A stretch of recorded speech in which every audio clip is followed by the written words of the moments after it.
किसान क्यों नींद में सोवे, दुश्मन ने पिछाड़ ले, आप लड़या बिना मुक्ति को न्या, इन बातां ने जान ले। महिलाओं के ऊपर जो हिंसा बढ़ रही है, इसके मूल कारण क्या हैं? महिलाओं का जो ये दुर्गति है, ये हमारे समाज में जो पितृसत्ता जो घुसपैठ बनाई हुई है उसके कारण है। सबसे बड़ा दोष क्या है, नुकसान क्या होगा नई राष्ट्रीय शिक्षा नीति का?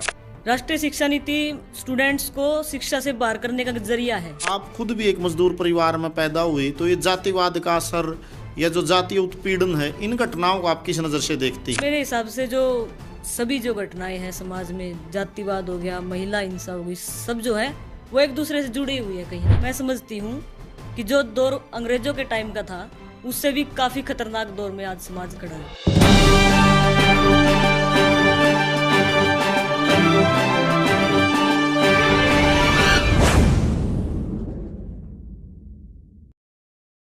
नमस्कार दोस्तों, चढ़ता हरियाणा ग्रामीण आंचल की एक बुलंद आवाज चैनल पर आपका स्वागत है।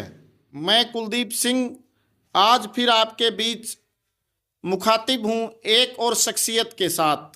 आज हमारे बीच हैं पारुल, एक लड़की जो हरियाणा के गांव से चलकर एक सामाजिक परिवर्तन की लड़ाई में सक्रिय है, जो आज विद्यार्थियों के हकों के लिए किसान मजदूरों के संघर्षों में लगातार शामिल है। आज हम उनसे बातचीत करेंगे, उनके संघर्ष के बारे में, उनके जीवन के बारे में जानेंगे। तो नमस्कार पारुल जी। नमस्कार सर। आपका चैनल पर स्वागत है जी, धन्यवाद सर। तो सबसे पहले आपका जो काम है, जो आपका संगठन है, जो आपके कार्य हैं, इनके बारे में थोड़ा बताएं।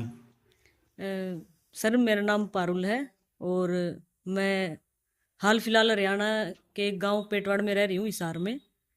और मैं पिछले 4 साल से संगठन में सक्रिय हूँ, एक छात्र संगठन में जिसका नाम है progressive student front PSF Haryana.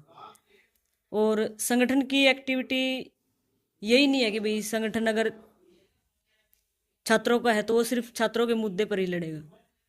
तो हमारा संगठन लगातार किसानों, मजदूरों, महिलाओं, छात्रों, दलितों सभी मुद्दों पर लड़ता आया है। और एक बेहतर समाज जिसमें समानता हो, भाईचारा हो, उसको कायम करने के लिए लगातार काम कर रहा है। अच्छा, तो फिर आपके संगठन की स्थापना कैसे हुई, किन लोगों ने की, इसका लक्ष्य उद्देश्य क्या है, या पिछले दौर में आपके प्रमुख संघर्ष, आंदोलन या क्या क्या गतिविधियां रही? जी सर, संगठन की शुरुआत हमारे कुछ सीनियर साथी थे, उन्होंने की थी। चंद्रशेखर आज़ाद के शहीदी दिवस पर उन्होंने इसकी शुरुआत की थी, बनाया था। हांसी कॉलेज जो गवर्नमेंट कॉलेज हांसी जो है, वहाँ से इसकी शुरुआत हुई थी। साथियों ने देखा कि भाई कैसे कॉलेज में और समाज में आसपास भेदभाव है और कॉलेज में कैसे फीस लगातार बढ़ रही है, सुविधा बिल्कुल भी नहीं है, और अलग अलग जो मुद्दे हैं उनके ऊपर सोचते हुए, जांच करते हुए, उनको ठीक करने के लिए उनको लगा कि भी हाँ ऐसा संगठन हमें बनाना चाहिए जो स्टूडेंट के मुद्दों को आगे लेकर जाए। तो वहाँ से इसकी शुरुआत हुई थी 2017 में।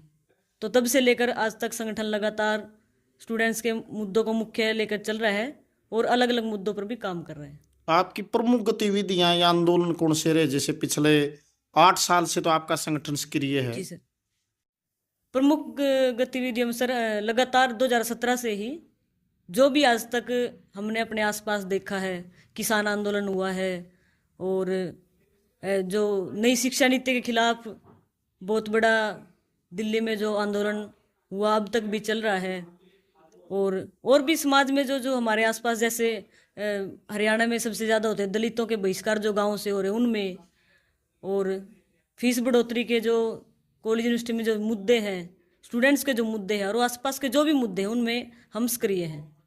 तो आपने जैसे बात की कि राष्ट्रीय शिक्षा नीति के विरोध में आपके संगठन ने संघर्ष किया, दिल्ली तक आप प्रदर्शनों में शामिल हुए गए। तो आपको एक संगठनकर्ता के तौर पे विद्यार्थियों को जब आप संगठित कर रहे हो, तो ये जो नई राष्ट्रीय शिक्षा नीति सरकार लेके आई है, सरकार का तो ये दावा है कि ये बहुत सर्वसमावेशी, सुसंगत और बेहतरीन है, और आप इसकी विरोध और आलोचना कर रही हो। जी सर। तो सबसे बड़ा दोष क्या है, नुकसान क्या होगा नई राष्ट्रीय शिक्षा नीति का? नई राष्ट्रीय शिक्षा नीति सर जैसे सरकार दिखा रही है, और मतलब जैसे ये अपने हर काम के बारे में जो प्रचार करती है इतना पैसा लगा के, उससे बिल्कुल अलग है। राष्ट्रीय शिक्षा नीति स्टूडेंट्स को शिक्षा से बाहर करने का जरिया है। एक बड़ा समुदाय जो है विद्यार्थियों का, वो शिक्षा से बाहर हो जाएगा। हमारे अभी जो जो नए एडमिशन जो अभी पिछले साल से हो रहे हैं, एनईपी के थ्रू जो हुए हैं कॉलेजों में, उनमें स्टूडेंट्स को 8-8 सब्जेक्ट दिए जा रहे हैं। पहले हमें 4 सब्जेक्ट होते थे, अभी 8 सब्जेक्ट दिए जा रहे हैं। और 8 भी वो कि जो स्टूडेंट केमिस्ट्री नहीं पढ़ना चाहता, जो स्टूडेंट मैथ छोड़ के आया था भाई मैं आर्ट्स लूँगा, हिस्ट्री पढ़ूंगा या पॉलिटिकल पढ़ूंगा, उन स्टूडेंट्स को ज़बरदस्ती केमिस्ट्री पढ़ाई जा रही है, फिजिक्स पढ़ाई जा रही है, मैथ पढ़ाया जा रहा है। तो इसमें उनका स्पेशलाइजेशन नहीं होगा किसी भी सब्जेक्ट में। और डिग्री का टाइम जो बढ़ा दिया कि भाई 4 साल में डिग्री होगी। बहुत सारी कमियां हैं नई शिक्षा नीति में, तो उसके ऊपर हम काम कर रहे हैं। अच्छा, बहुत बेहतरीन। जैसे आप जो काम करते हैं, जैसे आप शहीदों की विचारधारा को आगे बढ़ाने की बात करते हो, भगत सिंह, चंद्रशेखर आज़ाद के जन्मदिन शहादत मनाते हो, तो जो शहीदों की विचारधारा है उसको आगे ले जाने का जो आप लोगों में प्रयास कर रहे हो, तो इसका आपका इसमें मतलब आप इसकी आवश्यकता कैसे महसूस करते हो? वह आज इन मुद्दों को लेके जाया जाए, जबकि आप देखोगे, आप खुद एक विद्यार्थी हैं, आमतौर पर विद्यार्थियों में दबाव है कि वो पढ़ें, पेपर पास करें, नौकरियां लगें। जी सर। और एक प्रकार का एक प्रकार ये दबाव है कि कैरियरिज्म, जल्दी से जल्दी आप कहीं ना कहीं इनकम पर खड़े हों। तो आप जो सोशल कंसर्न और सामाजिक कार्यों में समय लगाते हो, तो इसके आपके अनुभव क्या रहे और इसकी जरूरत कैसे महसूस करते हो? बाद शहीदों के विचारों की क्या प्रासंगिकता है, उसकी जरूरत क्या है, उपयोगिता क्या है समाज में? शहीदों मतलब हमारा समाज आज भी उसी दौर में खड़ा है। मतलब मैं समझती हूँ कि जो दौर अंग्रेजों के टाइम का था, उससे भी काफी खतरनाक दौर में आज समाज खड़ा है। हम देख रहे हैं आसपास कितना जातिगत भेदभाव बढ़ रहा है, महिलाओं के खिलाफ हिंसाएं बढ़ गई है, हर चीज जो गलत थी वो बढ़ गई है। शहीदों ने हमें उनसे लड़ने का, उन चीज़ों को ठीक करने का एक तरीका बताया है। जैसे अगर हम भगत सिंह की बात करें, तो भगत सिंह ने हमें एक रास्ता दिखाया है कि भाई आप इस रास्ते पर चलें और ऐसे आप समाज को बदल सकते हैं। भगत सिंह ने इतने सारे लेख लिखे हैं, सांप्रदायिकता के ऊपर लिखे हैं, गांधीवाद के ऊपर लिखे हैं, जातिवाद के ऊपर लिखे हैं। उनका हर समाज में जो मुद्दे हैं उनके ऊपर लेख हैं। तो हम उनको पढ़ के आगे बढ़ सकते हैं, समाज को ठीक कर सकते हैं। भगत सिंह के बारे में कहना चाहूँगी, भगत सिंह आज मतलब हम शहीदों को याद करने का हमारा मकसद क्या है? भगत सिंह जब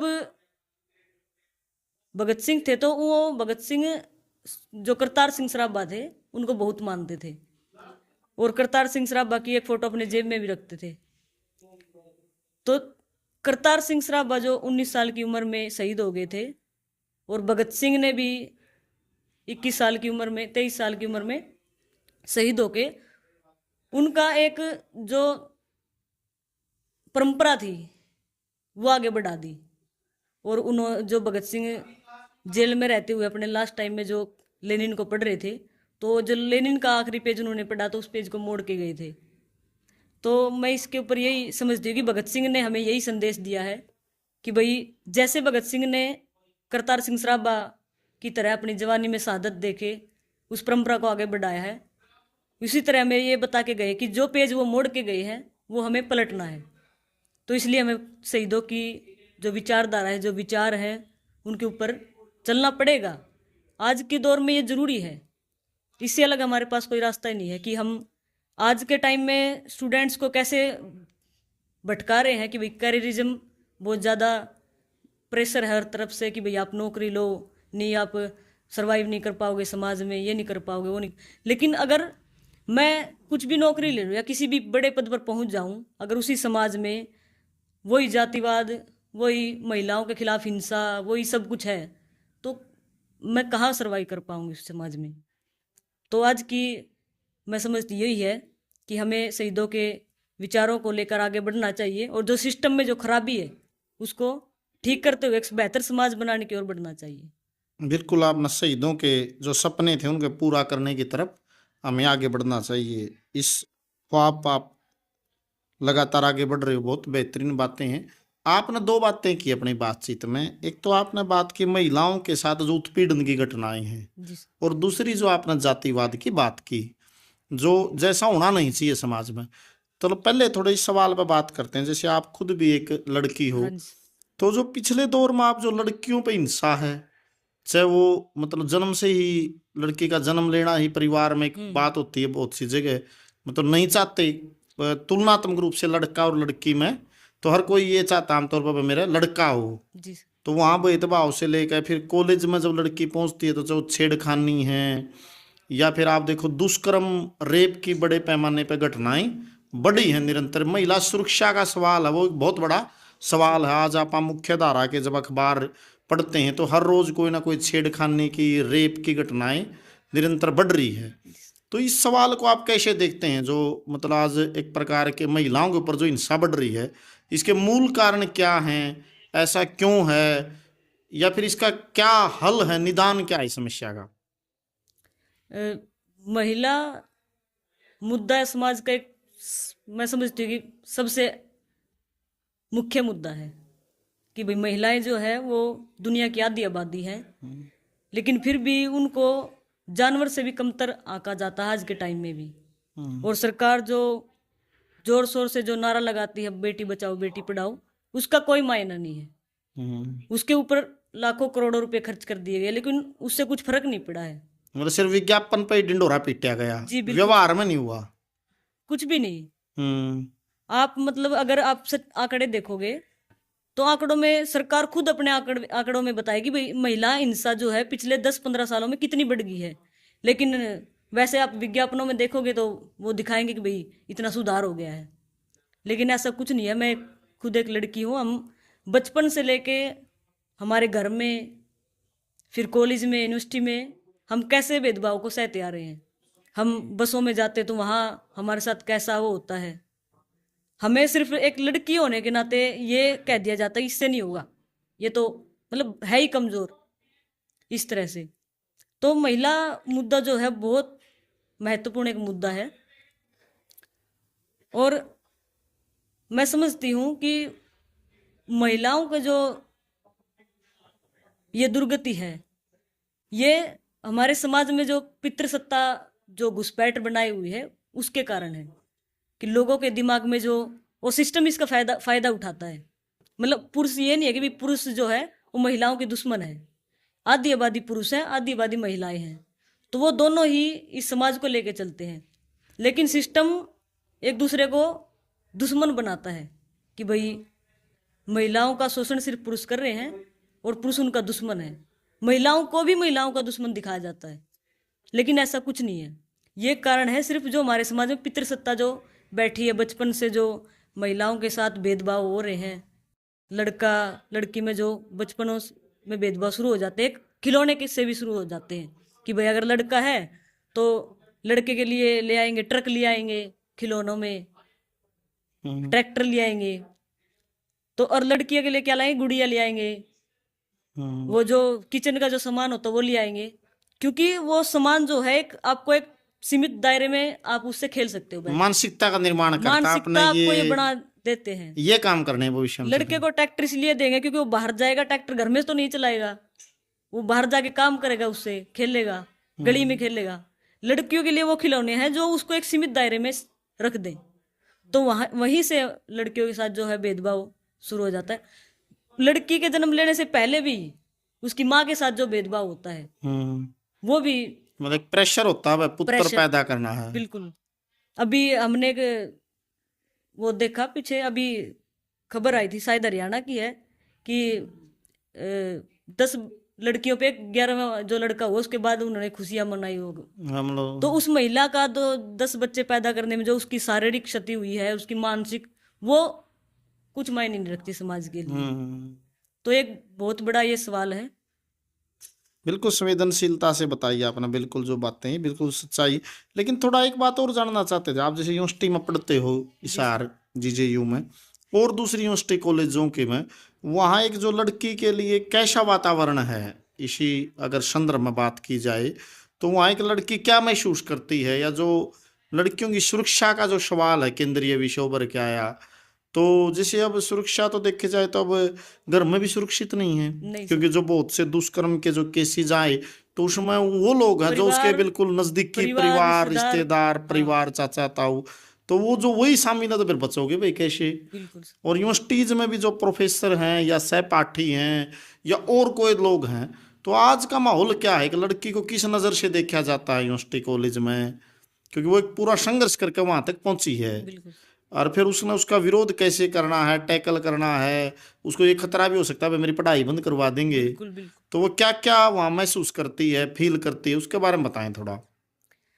कॉलेज यूनिवर्सिटी का सर बहुत बुरा हाल है।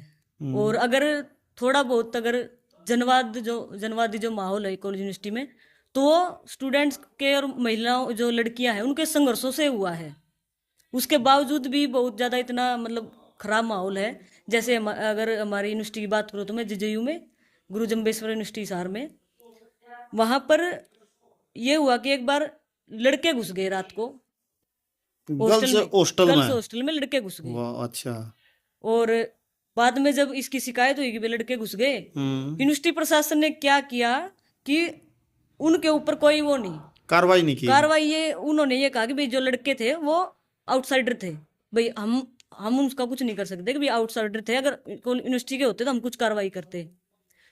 उसके उन पे कार्रवाई करने के बावजूद करने के बजाय उन्होंने लड़कियों की जो टाइमिंग थी उस पर लड़कियों के ऊपर पाबंदी लगा दी भाई इतने टाइम अंदर कि आना आप ही इस पड़ेगा। टाइम के अंदर अंदर जाओगे, हाँ। उससे 1 मिनट अगर आप लेट हुए तो अंदर नहीं, आपको एंट्री नहीं मिलेगी। सुबह इस टाइम खुलेगा, शाम को इस टाइम बंद होगा। उनके ऊपर पाबंदियां लगा दी और अच्छा। ये कहते हुए अपना पल्ला झाड़ लिया कि भाई आउटसाइडर थे, जबकि ये तो और ज्यादा संगीन मामला है कि आउटसाइडर आ कैसे गए। हम लोग सुरक्षा पर तो सवाल खड़े हो गए आप। तो ऐसी ऐसी घटनाएं यूनिवर्सिटी में होती है।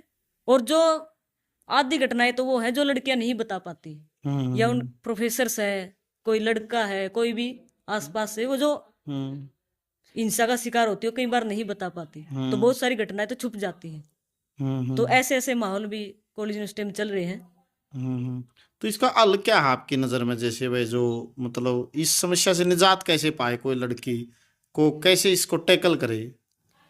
मेरे हिसाब से इसका एक ही हल है कि जैसे मैं अगर खुद को देखती हूँ, अगर मैं एक ग्रामीण परिवेश से उठ के अगर मैं कॉलेज यूनिवर्सिटी तक पहुंची हूँ, तो ना तो मेरे कारण पहुंची हूँ, ना मेरे परिवार के कारण पहुंची हूँ, वो उन महिलाओं, उन शहीदों और उन जो लड़ाके लोग हैं जिन्होंने आज तक अपनी जान दे दी महिलाओं की आज़ादी के लिए, उनके कारण हम वहां तक पहुंचे हैं। तो जो लड़कियां हैं उनको मैं यही कहना चाहूँगी कि जो हमारी जो महिलाएं हुई हैं, उन्होंने जो संघर्ष किया है महिलाओं की मुक्ति के लिए, जिनके बदौलत आज हम कॉलेज यूनिवर्सिटी में बैठे हैं, पढ़ाई कर रहे हैं, जैसे सावित्रीबाई फुले हो गई, और बहुत सारी जो महिलाएं हुई हैं जिन्होंने आंदोलन लड़े हैं, जो खुद मर गई, खुद शहीद हो गई, और एक रास्ता बना के दिया, उनकी जीवनियां पढ़े और उनके रास्ते पे चले। जीवनियां पढ़ने से कुछ नहीं होगा, जीवनियां पढ़ के उनको खुद के जीवन में लागू करें और इन चीजों के खिलाफ एक खुद जिम्मेदारी ले, किसी प्रशासन, किसी यूनिवर्सिटी के प्रशासन के भरोसे ना रहे। मैं तो यही कहूंगी कि अगर कॉलेज यूनिवर्सिटी में लड़कियों को खुद एक डिफेंस टीम बनानी चाहिए खुद के लिए, कि भाई अगर ऐसा कुछ है तो हम उसके खिलाफ मतलब संगठन बनाना चाहिए, और एक थोड़ा आप यूं नहीं लगता अपना गांव देहात शहर में एक मोरल सपोर्ट सिस्टम भी खड़ा होना चाहिए? बिल्कुल होना चाहिए सर, मतलब एक सपोर्ट करने वाला एक ग्रुप, समूह होना चाहिए। हाँ, ऐसा संवेदनशील है बिल्कुल। दूसरा सवाल आपने करा, बात करी जातिवाद की, तो आप खुद भी एक मजदूर परिवार में पैदा हुई, तो ये जातिवाद का असर या जो जातीय उत्पीड़न है, इन घटनाओं को आप किस नजर से देखती हैं? सर मेरे हिसाब से जो सभी जो घटनाएं हैं समाज में, जातिवाद हो गया, महिला हिंसा हो गई, सब जो है वो एक दूसरे से जुड़ी हुई है कहीं ना कहीं। हम ये नहीं कह सकते कि भाई मैं जातिवाद के ऊपर तो लड़ लूंगा लेकिन मैं महिला जो मुद्दा उसके खिलाफ हूँ, ये नहीं बोल सकते हम। तो जो सारे जो मुद्दे हैं वो आपस में जुड़े हुए हैं। तो जातिवाद का मुद्दा भी यही है कि जो आदमी जिसके दिमाग में पितृसत्तात्मक सोच जो घुसी हुई है वो जातिवादी भी मिलेगा। तो यही चीज है। तो यही चीज जातिवाद का कारण भी है।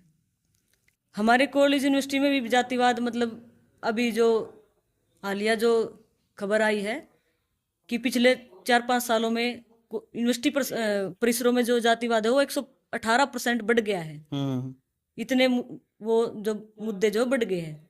लेकिन समाज में ये वो चलाई जाती है कि भाई जातिवाद तो अभी है ही नहीं, जातिवाद तो खत्म हो गया, आरक्षण विरोधी जो वो चलाया जाता है, तो वो बहुत गलत है।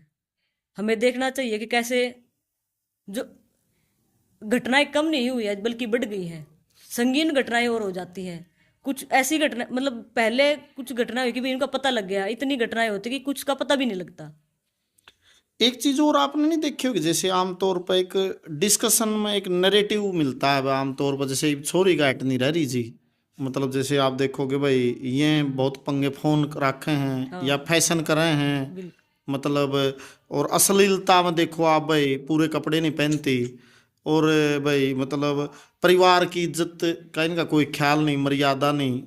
भाई आमतौर पर इस तरह का नैरेटिव नहीं देखते हो आप आजकल जो चलता है, जैसे पीछे कोई घटना होगी भाई वो ड्राम में पति या वो पैक कर दिया भाई, इस तरीके से एक नैरेटिव नहीं देखते आप इस तरह का कई बार सेट कि आज का आमतौर पर करया जा रहा है भाई, जैसे कि भाई ये जो लड़कियां ना ये गलत चल रही है भाई, मतलब कोई भी लड़की गांव में सार्वजनिक कार्यों में सक्रिय होती है, रचनात्मक कामों में, कॉलेज में, उसके करैक्टर को लेकर फिर मतलब एक प्रकार को कटघरे में खड़ा कराया जाता है। इस तरह की नहीं देखते आप चीजें? बिल्कुल सही। ये तो मतलब बहुत आम चीज है कि महिलाओं के खिलाफ इतनी सारी वो नैरेटिव जो चलाई जाती है कि भाई फैशन कर रही है, इतने मतलब फोन रखती है, ये तो ये भाग जाएगी, ये हो जाएगी, ऐसे वैसे मतलब ये बहुत ज्यादा चल रहा है। और ये तो अभी हमने राजस्थान के में जो जालोर जिले में मैंने देखा कि खाप पंचायत ने लड़कियों पे पाबंद लगा दिया कि वो फोन नहीं रखेंगी, स्मार्टफोन यूज नहीं करेंगी कि इससे लड़कियां जो बिगड़ती हैं। और जो आप जो फैशन की बात कर रहे हो, फैशन मतलब मैं समझती हूँ कि महिलाओं ने उसको चूज नहीं किया है। महिलाएं क्या पहनेंगी क्या नहीं पहनेंगी महिलाओं ने उसका चयन नहीं किया है। ये उन्होंने चयन किया है जिन्होंने अपना सामान बेचना है।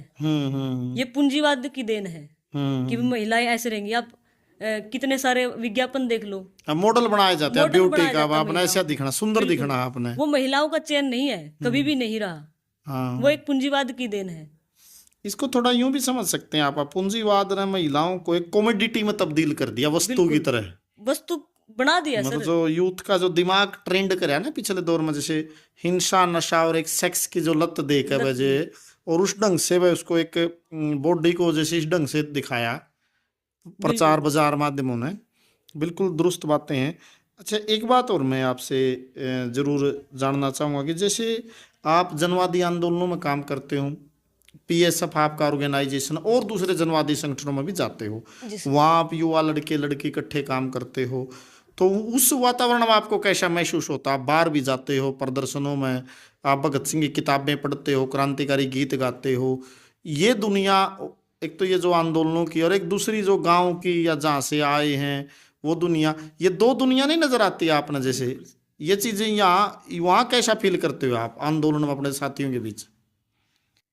सच में सर हमें वो लगती है कि दो दुनिया है बिल्कुल। कि एक तो वो हमारे गांव की, हमारे समाज की है, और एक वो हमारे साथी हैं जो हमारे साथ आंदोलन में या हर चीज में हमारे साथ होते हैं। तो मैं ये समझती हूँ कि उसका यही फर्क है कि संगठन में आने के बाद हमने, लड़कियों ने भी और लड़कों ने भी, हमारी असली चीजों को पहचाना है कि भाई हमें इस चीज के ऊपर काम करना चाहिए, हमारे समाज में ये कमी है, हम इनको ठीक करना चाहिए। उसको समझते समझते फिर हम शहीदों को पढ़ने लगे। हमने चीजों को देखा कि भाई अगर महिला हिंसा है या जातिवाद है, उसके पीछे का क्या कारण है। तो जब हम हिस्ट्री में गए, हमने चीजों को जाना, तो हमें असली चीजों का पता लगा। तो हम उनका दिमाग जो पहले कुछ हुआ करता था उन चीजों से हटा, सही चीजों पे आया, तो बिल्कुल ही एक ये दो दुनिया हो गई कि भाई और उनके बीच में एक सिक्योरिटी भी या जो इक्वलिटी भी महसूस हुई होगी, वह समानता। वहाँ एक सिक्योरिटी है, हम उनको एक साथी की नज़र से देखते हैं कि भाई वहाँ कुछ हमें फर्क नहीं दिखता है। अच्छा, आपने पढ़ने की बात करी, किताबों की बात की, तो आपने कौन कौन सी किताबें पढ़ी, या और किस तरह का साहित्य लिटरेचर पढ़ा, उसके क्या लाभ हुए, या कौन सी पढ़ी जानी चाहिए आपकी नज़र में? अ, मैंने मतलब काफ़ी किताबें पढ़ी है जब जब से मैं संगठन से जुड़ी हूँ।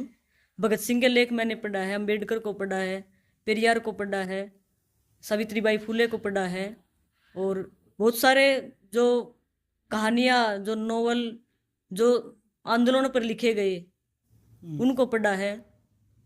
जैसे माँ उपन्यास मैंने पढ़ा, मैक्सिम गोर्की का। मैक्सिम गोर्की का उपन्यास, जो इतना अच्छा मजदूरों की जिंदगी पे जो लिखा गया है। हम्म, और बहुत सारी किताबें मैंने पढ़ी, अभी मैं मतलब प्रॉपर नाम याद नहीं कर पा रही हूँ। बहुत तो सारी उन मैं पढ़ी। किताबों से आपको क्या मिला या क्या महसूस हुआ वो किताबें पढ़ कर? सबसे पहले तो सर मतलब हमें उन किताबों को पढ़ के इतिहास को जाना है कि अगर आप किसी भी चीज़ को बदलने की सोच रहे हो, या आपको दिखा कि भी इसमें ये कमी है, तो आपको उसका इतिहास जानना बहुत जरूरी है। इतिहास जाने बिना तो ना तो किसी चीज़ को ठीक कर सकते, और इतिहास जाने बिना उसको जान भी नहीं सकते पूरा। तो हमने इतिहास को जाना है। उससे इतिहास को जान के ही हमें ये हुआ कि भाई ये चीज़ तो ऐसे थी, ऐसे ऐसे इसमें परिवर्तन हुआ, और ऐसे ही परिवर्तन हो सकता है।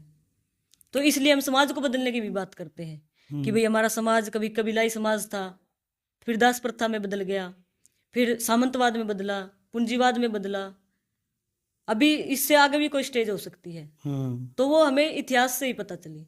बिल्कुल दुरुस्त बातें बताई आपने, सही है। अच्छा, एक बात और जानना चाहेंगे जी आपसे, जैसे कि ये जो सरकार की नीतियां हैं, जैसे हरियाणा में माननीय नायब सैनी की सरकार है, केंद्र में नरेंद्र मोदी की सरकार है, इन सरकार की जो नीतियां और रुख हैं, इनके प्रति आप क्या कहना चाहोगे भाई? जो भाजपा की जो नीतिगत दिशा है, या जो ये कार्य कर रहे हैं।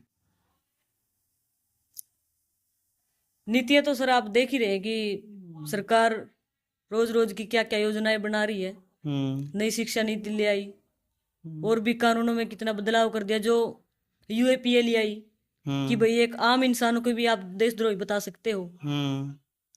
जो लोग मजदूरों, किसानों, छात्रों, मजदूरों, महिलाओं के लिए लड़ रहे थे, उनकी सच्ची लड़ाई लड़ रहे थे, उनको जेलों में भर दिया।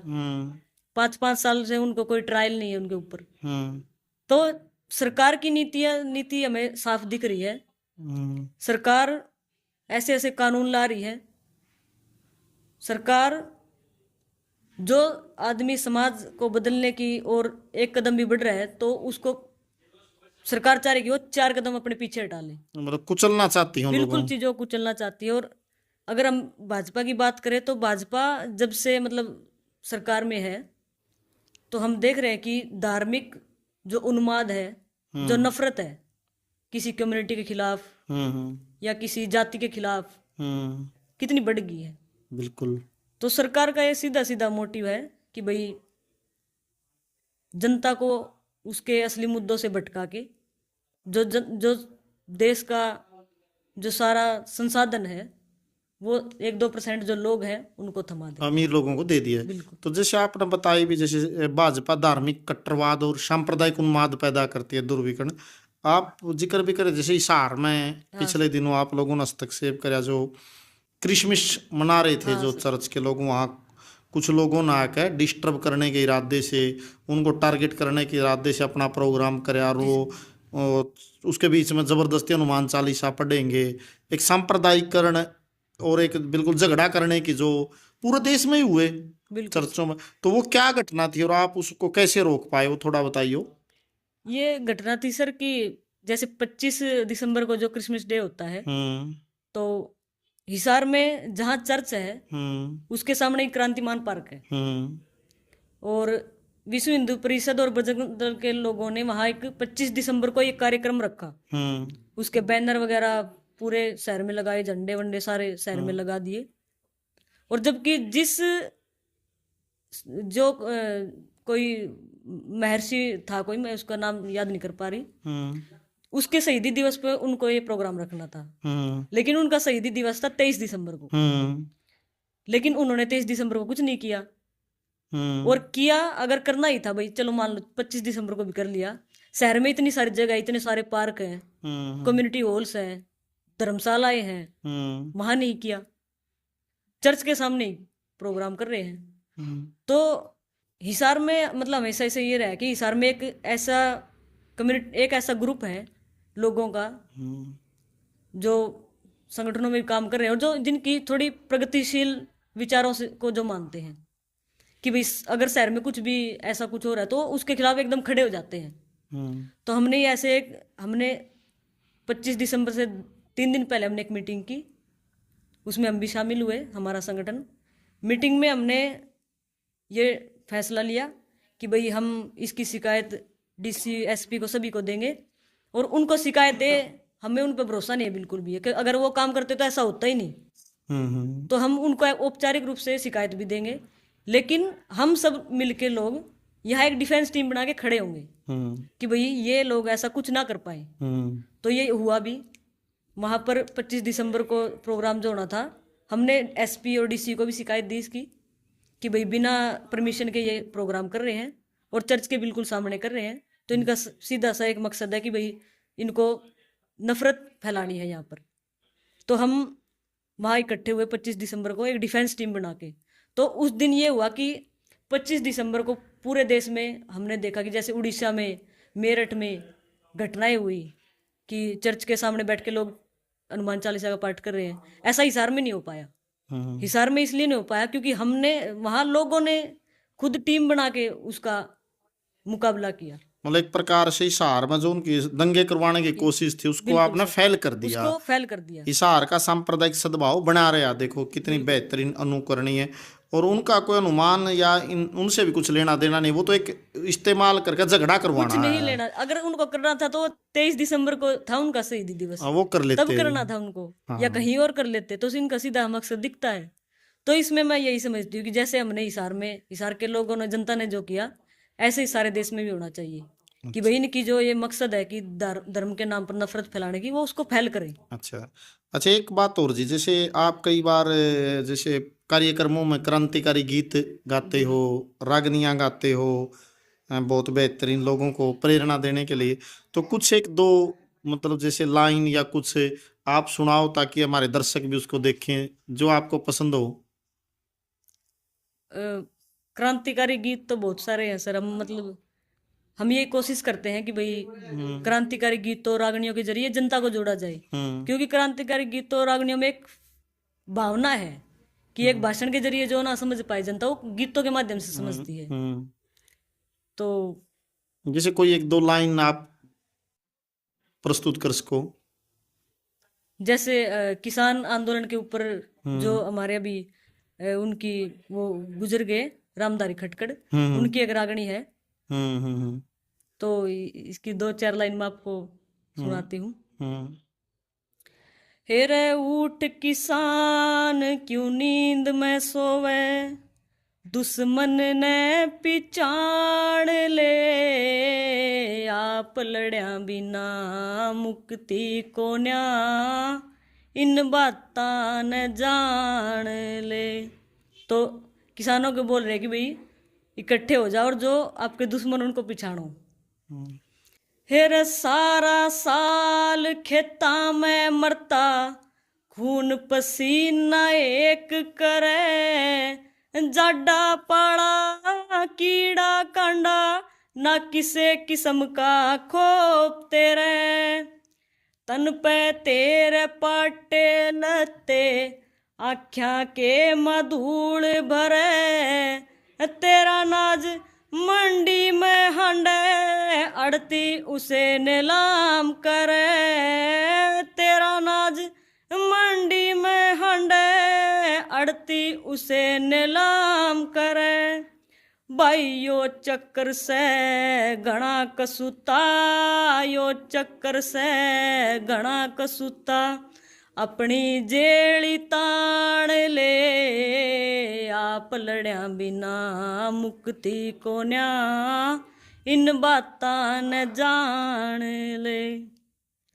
और जैसे हम महिला मुद्दे पे जो बात कर रहे थे, तो महिलाओं के ऊपर है कि जैसे महिला जो पर्दा प्रथा है उसके खिलाफ एक गीत है। ओले मैं उम्र बीत जा ना दिखण दे संसार है, ओले मैं उम्र बीत जा ना देखण दे संसार। मैं उठी पैर के तड़के सोई थी आधी रात, मैं उठी पैर के तड़के सोई थी आधी रात।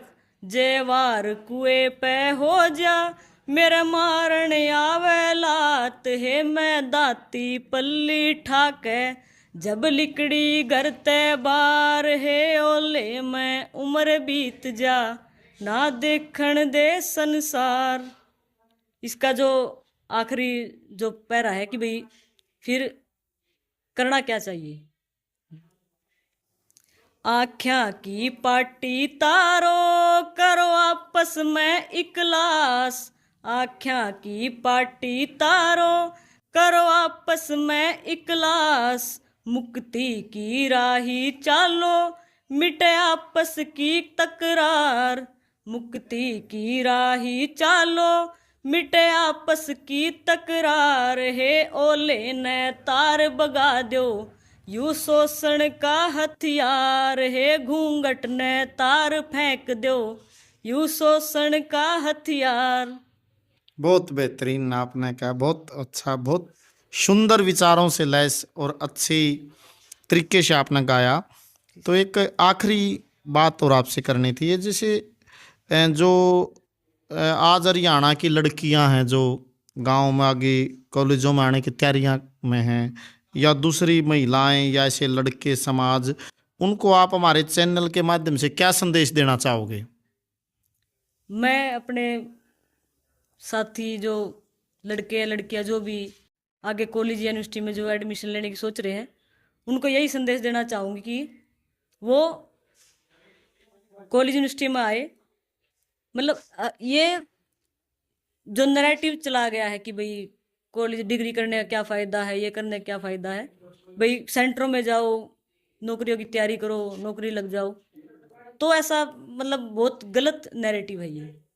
हमें अगर किसी भी चीज़ को ठीक करना है तो वो कॉलेज यूनिवर्सिटी के जाकर अंदर ही ठीक होगी।